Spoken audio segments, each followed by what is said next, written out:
Ryan, ano naman ang version ng Armed Forces of the Philippines kaugnay niyang insidente? Magandang gabi, Monica. Sa ngayon ay wala pang konkretong detalye na inilalabas ang Armed Forces of the Philippines tungkol doon sa insidente. At ngayong hapon, pasado alas 5, kalalabas lamang ng kanilang statement at ang kinumpirma lamang nila na mayroong isang severe na nasugatan doon sa insidente sa Ayungin Shoal kahapon. Pero doon sa iba pang mga detalye hanggang ngayon, naghihintay pa tayo kung ano nga ba ang nangyari kahapon dito sa RORE mission na isinagawa ng AFP. Kinundina ni United States Ambassador to the Philippines, Mary Kay Carlson, ang ginawa ng China na pinakabagong rotation and resupply mission ng Pilipinas sa BRP Sierra Madre sa Ayungin Shoal. Ayon sa post ni Ambassador Carlson sa social media platform na X, dahil sa isinagawang dangerous maneuver ng mga Chinese vessel, may sundalong Pilipino anya na nasugatan, kung saan hinadlangan ng China ang lehitimong paghahatid ng pagkain, tubig at supply sa mga sundalo sa BRP Sierra Madre. Sa isang report ng China Daily, isang state-owned media ng China, inamin nito na sinampa, ininspeksyon at itinaboy nila ang mga sasakyang pangdagat ng Pilipinas nitong Lunes. Legal din umano at lehitimo ang kanilang ginawa. Pero wala pang ginagawang paglilinaw ang Sandataang Lakas ng Pilipinas hanggang ngayon tungkol sa insidente.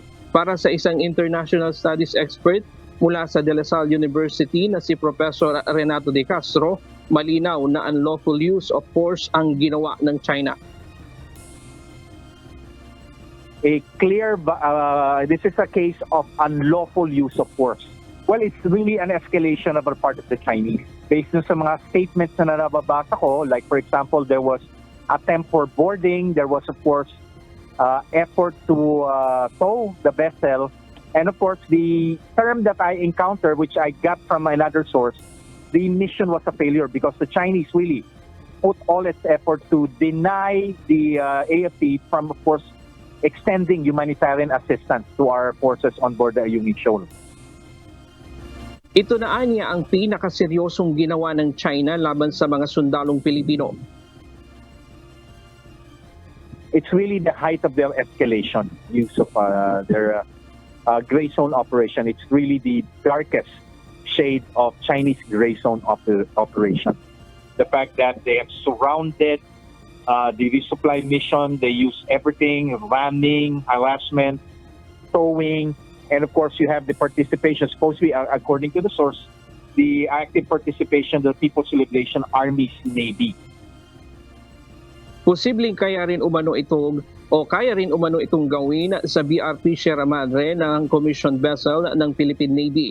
Kung nagawa nila ito sa military personnel, doon ay pwede nang i-invoke ang Mutual Defense Treaty ng Pilipinas at United States, pero hahantong na ito sa kaguluhan.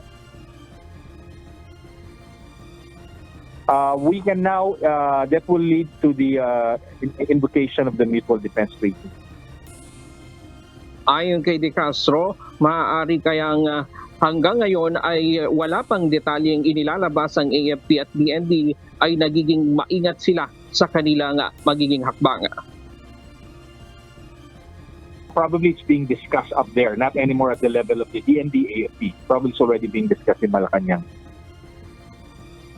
Monica, nakatakdang magtungo sa Palawan ang pamunuan ng AFP para personal na bisitahin yung mga wounded personnel at personal na alamin kung ano ang totoong nangyari mula doon sa mga tauhan ng AFP na nandoon sa insidente kahapon.